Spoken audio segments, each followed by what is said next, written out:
They toasted champagne on a yacht, while my grandma lit her own birthday candles alone. Hi, I'm Rowan. And last week, I found out my entire family used the money my grandma gave them to leave her behind on her 75th birthday. No call. No explanation. Just photos online pretending she never existed. Have you ever seen someone smile in public while they're stabbing family in private? Would you stay silent or burn the facade to the ground? Drop a comment. What would you do if your sister celebrated family while erasing the one who made it all possible? Let me take you back to the moment I opened Instagram and realized the people I loved had become strangers. So, while Mom lit her own birthday candles alone, you were clinking champagne flutes on a yacht?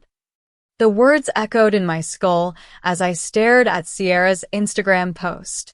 There she was, smiling in a white sundress, one perfectly manicured hand holding a glass of champagne, the other wrapped around Clarice. The caption read, "Living Grandma's Legacy with Style." I wanted to throw away my phone. Instead, I stared. It was 4:32 p.m. on a Saturday, sunlight pouring through the windows of my office. The Etsy-wrapped box on my desk felt heavier now, the personalized bracelet I'd ordered weeks ago for Maddie's 75th. Just 7 days earlier, I'd gotten the group text. Plans changed. Don't bother coming. No explanation. No apology. I had convinced myself it was nothing, just another last-minute switch, like always. But now I know. It wasn't an oversight. It was an exile. I called Maddie. She picked up on the second ring, voice thin, like paper left in the rain. "It's just me and the cake, sweetheart. Don't drive over." I'm used to it. My chest burned. "Grandma." She cut me off gently. "It's fine. I lit the candles myself. I saved you a slice." I hung up. Not because I wanted to, but because if I stayed on the line another second, I'd break. I looked at the RSVP card for my promotion dinner, still pinned on the corkboard. Tonight was supposed to be my celebration. My turn to shine. I ripped it off, crumpled it, and shoved it into the trash. Within 20 minutes, I was on I-10, my hands clenched around the steering wheel like a lifeline. The sun dipped lower as I left downtown Houston behind. My thoughts were molten static. I barely remembered the drive. Maddie's house sat at the edge of a quiet suburb, old bricks and older memories. The porch light wasn't on. It never was. I crept up the walkway, heels clicking too loud in the silence. Through the window, I saw her, sitting at the head of the dining table, alone, posture upright, like she still believed someone might show up. The cake sat untouched. Wax puddled beside flickering flames. 10 plates, perfectly arranged. The same pink napkins embroidered "Family First" in fading thread. Next to the cake, an unopened gift box sat quietly, its floral paper slightly creased. I recognized it. The bracelet I'd ordered. Maddie hadn't opened it. Maybe she hadn't expected anyone to come at all. As I stepped in, my eyes briefly caught the photo wall, decades of birthdays and holidays. In one faded frame, a picture of me as a child stood half-cut on the edge, while Sierra and Clarice took center. I didn't knock. I stepped in slowly. She turned, startled. "Rowan? I told you not to come." "Too late," I said, pulling out a chair. I sat across from her. Her eyes avoided mine, settling instead on the dancing candlelight. She looked smaller than I remembered. I noticed something subtle. Maddie had set the table with her wedding silverware. The ornate handles trembled slightly under the weight of time and grief. I cut a slice of cake, placed it on her plate. "Happy birthday, Grandma." She smiled, barely. "You didn't have to. Too late for that, too." I forced a bite into my mouth, vanilla sponge turning bitter on my tongue. She didn't touch her fork, just stared at the melting icing. "They said it would be too loud for me." Too much walking. Clarice said I'd hate it. I swallowed hard. You paid for it? A slight nod. They called it a family experience. Said it would bring them closer. I stared at her, then at the flickering candles. They didn't forget you, I said. They excluded you. I just thought, her voice cracked. Maybe they'd remember me kindly if I wasn't there to get in the way. Something inside me snapped. I stood, walked over to the window, and pulled out my phone. I stared at the RSVP email still marked confirmed. Then I hit delete. Then I opened Instagram. I took a picture of the untouched cake, the empty chairs, the single flickering candle. Caption: Not everyone made it to the cruise. Someone had to light the candles alone. Posted. When I turned, Maddie was staring at the floor. They think they've buried you under their picture-perfect lies, I said. Let me show them what the truth looks like. For the first time, she looked at me. Really looked. Her lip trembled. She whispered, There's something I meant to show you, but I was afraid. She pointed to a small wooden box near the altar table in the corner. I walked over, picked it up, and opened it. Inside, a folded, yellowed piece of paper. My grandfather's handwriting. Last will and testament. And there, beneath layers of dust, my name. I was the heir. Not Clarice. Not Sierra. Funny how I was never part of the family until the will said I owned part of it. I remembered being 8, maybe 9, hiding behind the hallway wall as Clarice spoke to a neighbor at the door. She waved dismissively and said, That's just the second one. She's sweet, but not essential. That line had rooted itself deep in me, dormant for years, until now, when it finally bloomed into fury. Morning light slanted across the faded carpet of Maddie's living room as I sat cross-legged on the floor, surrounded by dust-coated folders, yellowing papers, and one rusting metal box that had been shoved beneath the couch for decades. The box creaked when I forced it open last night. Now it lay gaping beside me, spilling its secrets. Inside, I'd found more than just a will. I held the folded parchment again, my grandfather's handwriting unmistakable in its sharp, elegant strokes. Last will and testament. At the bottom, scrawled in blue ink, was my name. Rowan Blake. I wasn't just mentioned. I was named the secondary heir, directly after Maddie. There was no mention of Clarice. No Sierra. Just me. Stuffed in the same box were utility bills, house deeds never transferred, and one letter, sealed in brittle paper labeled, Give this to Rowan if they ever forget who deserves it. They did. And now I wouldn't. From the kitchen, I heard Maddie stirring weakly, her slippers dragging against tile. She shuffled into the doorway, blinking at the clutter. Grandma, I said, my voice low but sharp, did you know you never transferred the house deed? Her gaze dropped instantly. I thought Clarice just needed help with taxes. She said it was routine. I stood, crossing to her slowly. She took your trust and cashed it. Her face crumbled, not with surprise, but with shame. I didn't wait for tears. I scanned the documents again, snapping photos of each, then gathered everything into a manila folder. My next stop was clear. Marcus Trent's office smelled like pine cleaner and thyme. The lawyer wore a vest too warm for Houston, but his eyes were sharp behind his glasses. He flipped through each page I handed him. This will can change everything, he said. But you need to be ready for war. I am, I said.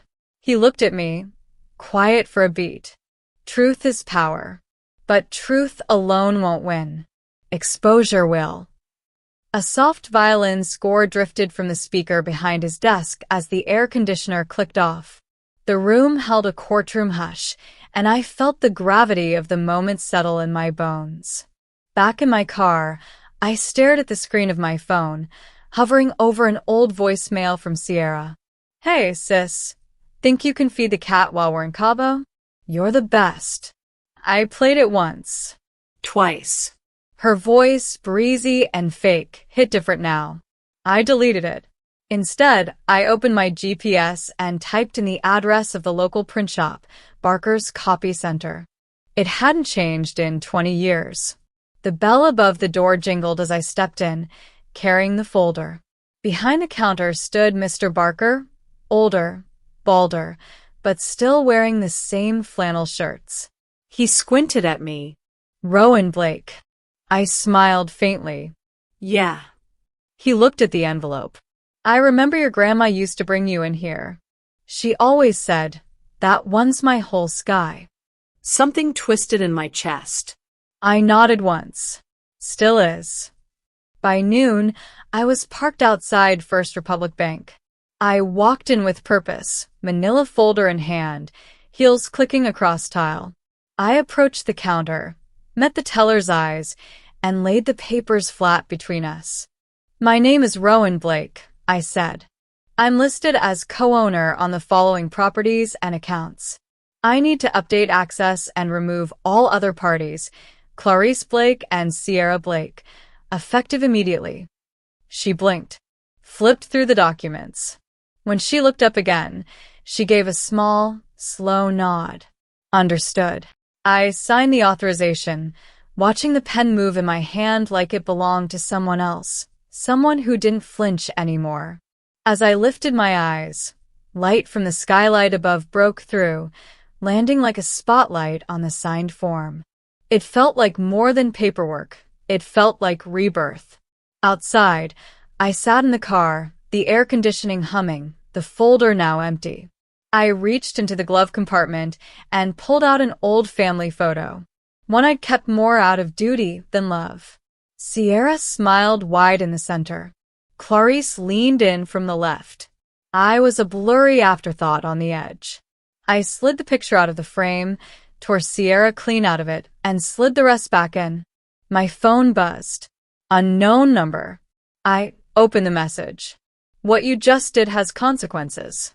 You have no idea who you're messing with. S. I stared at the screen and smiled. She posted a champagne selfie with a caption, Family First. I posted the receipt showing she spent Grandma's pension on it. I sat on the worn-out couch in Maddie's living room, now my makeshift war room. One side of the coffee table held my laptop, tabs open like weapons, bank statements, video clips, screenshots. The other side? My phone propped upright, streaming Sierra's Instagram live. Her face glowed in that filtered, faux humble way influencers perfected. Her voice, soft and syrupy, filled the room. Grandma always preferred peace and quiet, she said to her audience of 312 live viewers. The cruise was a tribute, not a betrayal. Hearts fluttered across the screen. Comments flooded in. So thoughtful. Family goals. She's glowing. I almost laughed. My thumb hovered over the screen record button. I tapped. Behind me, Maddie sat curled into the recliner, wrapped in her favorite knit shawl. She looked small, like she was sinking. Her eyes weren't on the phone. They were on the floor. I minimized Sierra's video and opened my editor. I clipped the footage of Maddie's birthday, the moment she leaned over and blew out candles alone. The cake untouched, the candles flickering for no one. I paired it with Sierra's voice. The cruise was a tribute, not a betrayal. Then I added the caption. This is what Family First looks like when the cameras are off. I uploaded the video. A notification pinged. Then another. Then 20 more. I watched the numbers climb. My video was being shared, stitched, reposted. Hashtags started to form. Hashtag left at 75. Hashtag legacy stolen. But I wasn't done. I opened the banking app screenshots I'd taken earlier. Maddie's account showing the $31,847 wire transfer to Sapphire Cruise Lines, labeled family booking. I layered the screenshot with an old voice memo. Clarice's voice, smooth and detached. She wouldn't enjoy it anyway. Then I posted again. This time, the reaction was instant. Comments switched tone. Wait, she paid for it. They lied about everything. Unfollowed. Disgusted. A direct message lit up from Marcus. This is your leverage. Use it wisely before court eats it alive. My heart raced, but my hands were steady. Sierra tried to salvage it. She posted a story, looking somber under a Paris filter. I shouldn't have to explain love, she said. But I will say this. Grandma is our heart. Always has been. But what she didn't realize, her live hadn't actually ended. Just as she set the phone down, the stream flickered, still rolling. She sighed, brushing her hair back in frustration, then muttered to someone off-screen. This is exhausting. All this over one bitter old woman and her desperate granddaughter? That clip hit TikTok within minutes. Hashtag #RealSierra trended within the hour. The comments now weren't just angry, they were venomous. She said what? Done supporting her. No PR team saving this. I didn't respond in comments. I responded with another video. It was one I hadn't planned to share. Maddie, alone again, opening the small wrapped gift I'd left, the bracelet. Her hands shook as she untied the ribbon. Inside the box, she found something else, an envelope.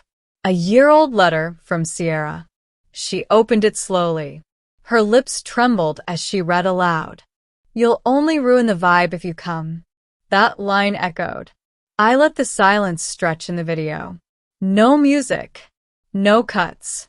Just Maddie, folding the letter with slow fingers, blinking back tears. Then, just above a whisper, I thought maybe I'd remember it wrong. That post exploded. More than views, backlash. People started commenting. I supported the wrong sister. She used Grandma for content. Protect Maddie at all costs. Then came the fallout. Brand partners began quietly stepping away. One posted a vague statement. We are reevaluating partnerships to ensure alignment with our values. A Houston local outlet ran a headline. Influencer under fire after allegations of elder financial abuse. Sierra's face, once a curated icon, now accompanied every article. The pings wouldn't stop. The algorithm fed itself, and I let it, until the sound of Maddie's voice broke through the chaos. I turned to see her watching my most recent upload on the laptop. Tears welled in her eyes, but her voice was steady. You didn't let them erase me. I knelt beside her and squeezed her hand. My phone buzzed again. A text from Melissa, my cousin who hadn't spoken to me in years. I saw what you posted. I didn't know. Let me know if you need help. I stared at it for a long moment. Not everyone had picked a side. Maybe some were still figuring it out. But it meant something. Before I could reply, another notification came in. Live stream. This time, not Sierra. Clarice. Her face was drawn. Less filtered. More dangerous. She stared into the camera, icy calm. I warned you, Rowan. If you drag the family name, I will drag you into court. The screen faded to black, and I smiled. She can't even remember breakfast, but she remembered who abandoned her. The courtroom in Harris County smelled like old wood and fluorescent lights. Rows of hard benches lined the floor, some filled with press, others with strangers who came just to watch the mess unfold. I sat on the right side, next to Maddie, her thin hands resting in mine, her blue cardigan too large on her frame. Her eyes fluttered open and shut like she couldn't decide whether to stay in the moment. Across from us sat Clarice and Sierra. Matching navy suits, perfect posture, Not a single smudge on their curated image. Their attorney, a sharp-jawed man in a charcoal tie, kept whispering to Clarice like he could remind her of her own script. "All rise," the bailiff called. Before the judge arrived, a short recess gave everyone time to breathe or scheme. As I stepped into the hallway for air, I paused outside a slightly ajar door. Inside, Clarice's voice was sharp low. "If she talks, we're done. You know that, right?" Sierra's voice replied, colder than I expected. "Then make sure she doesn't." I didn't move. My fingers curled against the wall. They weren't just worried. They were desperate. The judge entered. Stern. Tired-looking. But fair, that was all I needed. The proceedings began with Clarice's statement. She rose slowly, placing one hand on the table like a prop. "My mother," she began, "has been declining. She forgets breakfast. Names. Dates. We only stepped in out of love, out of responsibility. It was never about control." She blinked, timed just right. The kind of blink people mistake for tears. "We wanted to protect her. That's all." People nodded. A few sympathetic looks. Sierra dabbed her eye. The judge turned to our side. "Ms. Blake," he said, addressing me. "Your response?" I stood.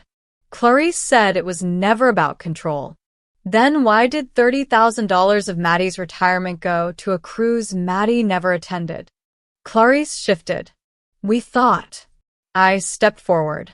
"You thought she wouldn't find out, that she wouldn't remember." I looked at the judge.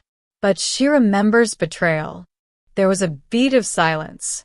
Then the judge called Sierra. She approached the stand with confidence only influencers could fake. "Rowan has always been dramatic," she began. "She's twisting family misunderstandings into something ugly. We never excluded Maddie. We just made decisions for her comfort." I walked to the evidence table. "I'd like to submit an audio recording." It played over the speakers. Sierra's voice unmistakable. "She'll ruin the vibe if she comes." Gasps. Even the court reporter looked up. The judge nodded. Sustained. Admitted. Then came the moment. "Does Ms. Maddie Blake wish to testify?" A hush fell over the courtroom like someone held their breath and refused to exhale. I helped her to her feet. Her body wobbled under the weight of attention. Each step to the witness stand was slow. A murmur from the benches. Someone whispered, "She's too old. This is cruel." But Maddie stood. 10 seconds passed. 15. She didn't speak. Her eyes scanned the room like she was lost. Clarice leaned back smugly. Sierra smirked. Then Maddie turned her head toward me. Our eyes met. "She came," Maddie whispered. "No mic needed. No one else did.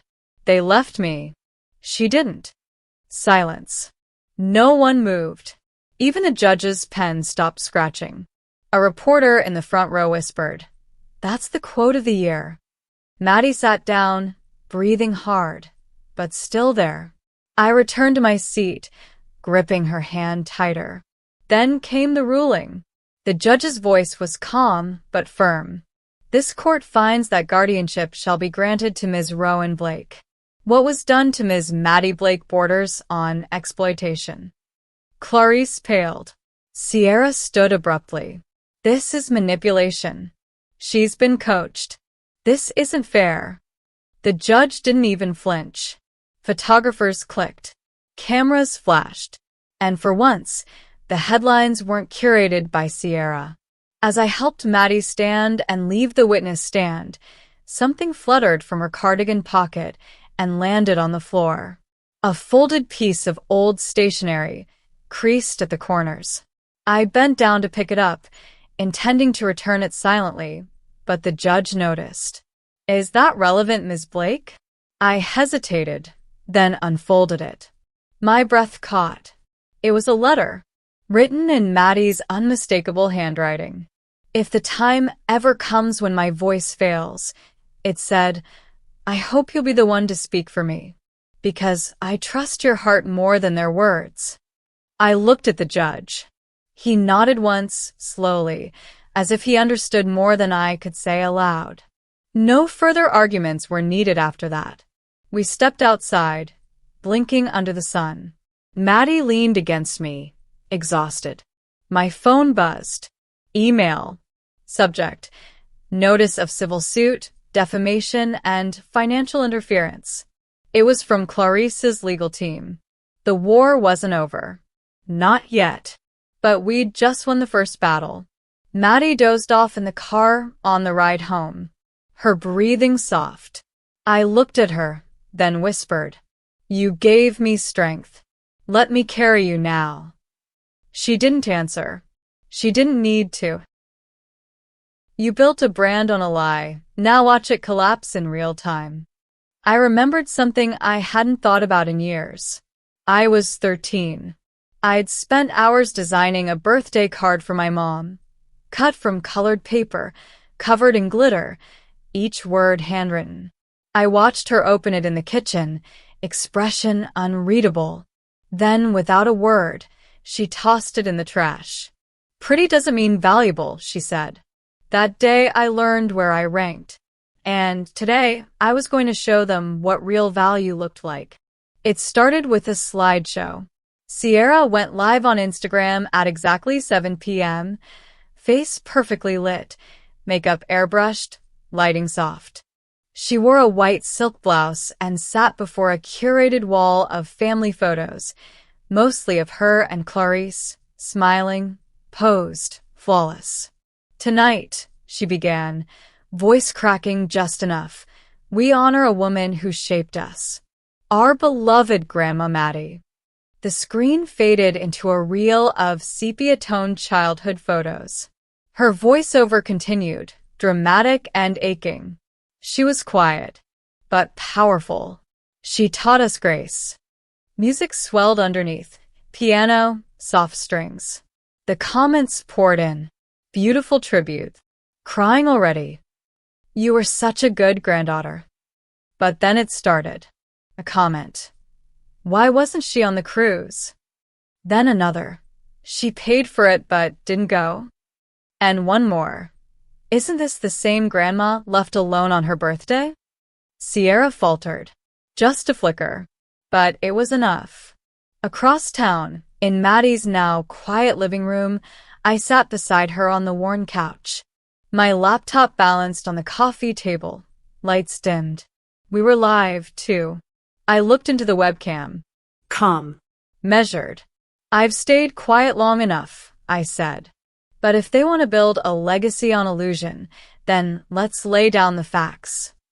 Beside me, Maddie said nothing, but she held my hand tightly. I clicked play. A clip began, footage from months earlier. Sierra, phone in hand, walking through the guest room. "She's not coming, right?" Sierra said offhand. Good. Grandma would ruin the brand aesthetic. Then the next slide. Maddie's bank statement. $30,842.32 transferred to Luxury Wave Cruises. The screen showed documents, legal proof of co-ownership, voice memos from Clarice dismissing Maddie's health concerns, even a copy of the will with my name. "I'm not here for pity," I said. "I'm here for truth. And to remind everyone watching, your curated feed can't erase a real woman's life." Within minutes, the stream exploded. Hashtags surged. Hashtag legacy stolen. Hashtag left at 75.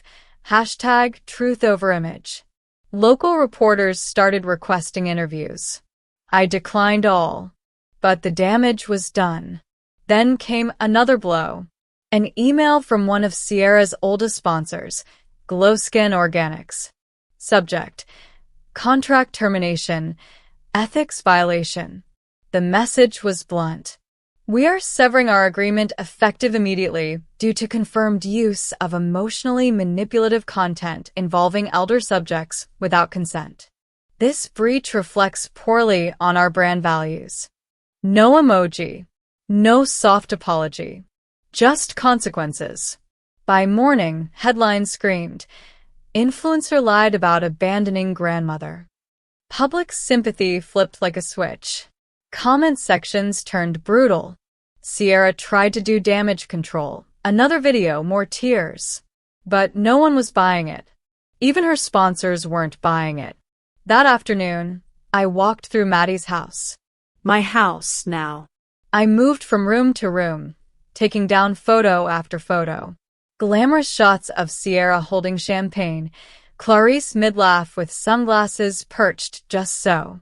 I replaced them one by one. A black and white photo of Maddie and my grandfather on their wedding day. Maddie kneeling in the kitchen, flour dusting her nose, laughing. Me, age 6, missing 2 front teeth, asleep on Maddie's lap. I found one I'd never seen before, tucked behind a drawer in the laundry room. Maddie and me at a carnival, her hand in mine. Our smiles crooked and real. I put it on the fridge. One photo caught Maddie's eye. A framed image of Sierra in a gold dress, smiling on a fake yacht backdrop. Maddie stared at it for a long time, then quietly said, "May I?" I handed her the frame. She walked to the kitchen, opened the back door, and dropped the photo into the old fire pit on the porch. She lit a match, eyes steady. "I don't want her watching me anymore," she said. The photo curled and darkened, the glossy finish melting away like illusion. Later, Maddie stood in the hallway, watching silently as I hammered in the last nail. She looked at the wall, now filled with life instead of image. Tears lined her eyes. "It finally feels like home again," she whispered. I nodded. No words necessary. That night, I filed the paperwork. Formal notification to Clarice and Sierra. Cease and desist all public use of Maddie's image. Social media posts. Promotional content. Hashtag campaigns. All of it. They had 48 hours to comply. They didn't. So I filed the lawsuit. By the next day, Sierra's Instagram vanished. TikTok gone. 2 million followers erased in a blink. The silence was louder than any clapback. A phone buzzed somewhere. In a hotel across the city, Sierra's face twisted. I knew it not because I saw it, but because later, someone sent me a screen recording of her reaction. The moment she opened the app and saw, account disabled for community violations. She screamed, slammed her phone, screamed again. The internet didn't rally for her this time. Later that week, a letter arrived at Maddie's mailbox. No return address. I knew the handwriting. It was Sierra. Inside, a single line. "You took everything I built. Now I hope it rots in your hands." I folded the letter and placed it gently in the trash. No, not trash. I slid it into the box with the old will and letters. Because maybe someday Maddie would ask. And I wanted her to see the full picture, not just the curated one. They erased her from the family story, so I wrote a new ending where she never disappears again.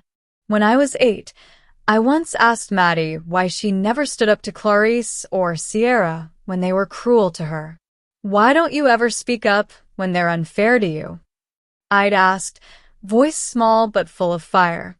She smiled, the kind of tired smile you can only carry after a lifetime of hurt, and said, "Silence can be love, too." I'd believed her. Back then. But not anymore. Now I knew.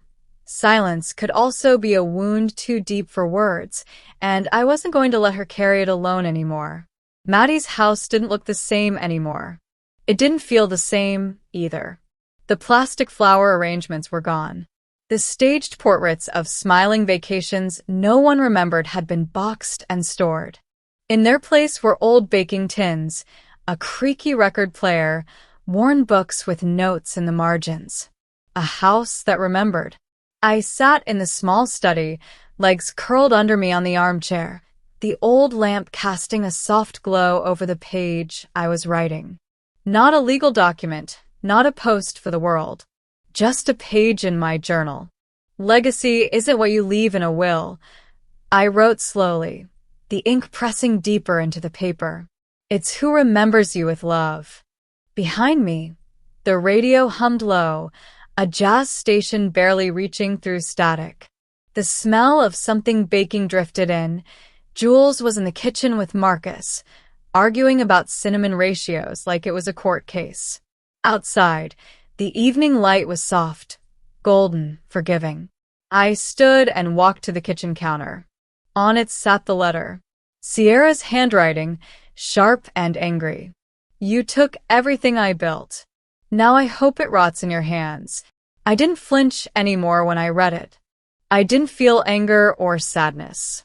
Just wait. The kind you'd choose to stop carrying.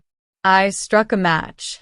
The letter curled in on itself slowly in the metal bowl on the windowsill, edges turning to ash. Smoke rose gently toward the open window. Goodbye, I whispered, not to her, but to the girl I used to be who waited for apologies that would never come. That afternoon, Marcus arrived with a folder. Inside were the official transfers, confirmation of guardianship, the deed in my name, Maddie's healthcare proxy, the legal cease and desist fully enforced. And then one more form. What's this? I asked. Your request, Marcus said. To register Maddie's life archive, stories, images, likeness rights.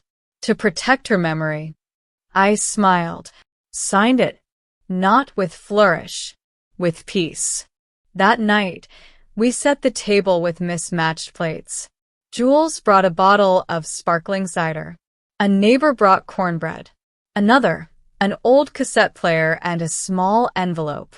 I found this in my attic, she said, pressing it into my hands. Maddie recorded bedtime stories for your voice when you were little. You left the tape here once. I didn't cry. Not then.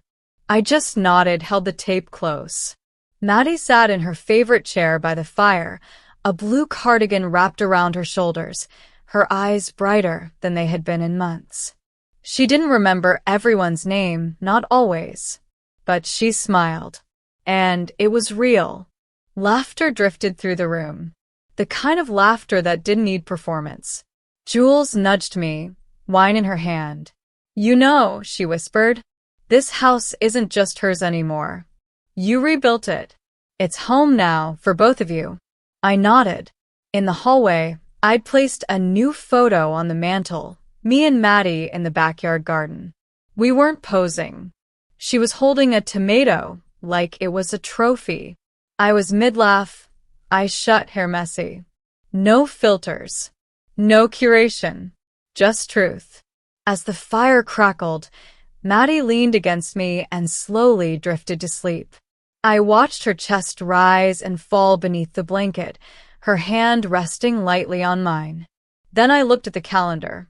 My birthday next week. I grabbed a pen and crossed it out. In its place, I wrote, Maddie's second birthday, the one she wasn't alone for. We didn't need cake or decorations. She had family now, not by name but by choice. Later that evening, my inbox pinged. A final email. From Clarice's legal team. Subject. Final motion withdrawal. We withdraw all motions. Do what you want. No signature. No threat. Just surrender. I didn't forward it. Didn't reply. The next morning, Maddie stirred early. Sunlight was just starting to touch the windowsill. I helped her sit up, brushed her hair back.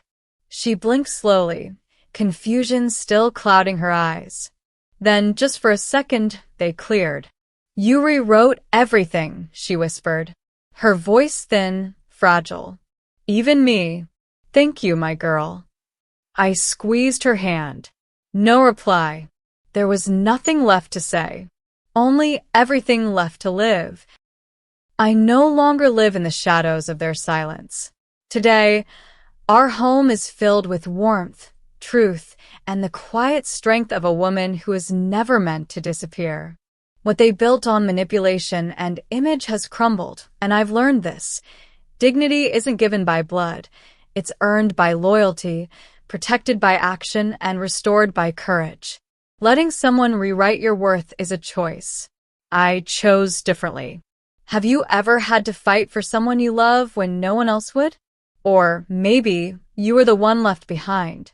Tell me, who do you carry in your story, and who finally carried you?